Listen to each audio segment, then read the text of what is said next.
The state has said okay for all school sports to play, but right here, Section 3, still waiting for authorization from the 11 different county health departments in its region.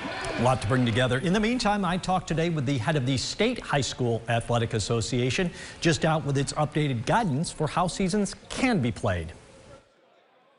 We've gotten more accustomed to pivoting and revising and amending, and we're going to have to continue to do that if we're going to be able to provide these student athletes with beneficial participation experiences.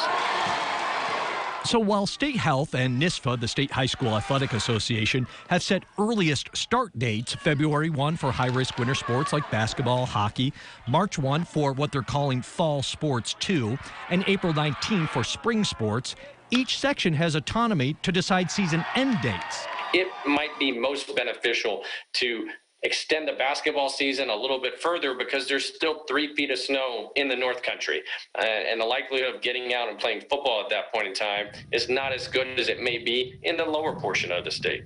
SPHSAA says individual schools or sections may not allow students to play in 2 sports in 2 different seasons at the same time, but the state association has no rules prohibiting it.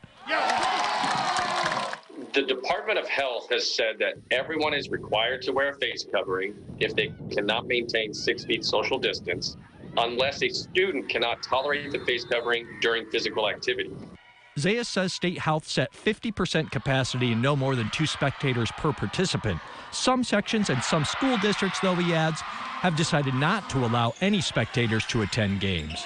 He says the success of any sport the rest of this school year goes beyond the fields and courts. Students need to make sure they're avoiding those social gatherings. They need to make sure they're wearing their face covering.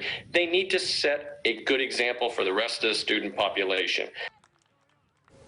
2 other things Dr. SPHSAA said to me. First, each section with its county health departments will set the rules for play, and they can be more strict than what's been laid out at the state level. Secondly, no student or school district is required to play.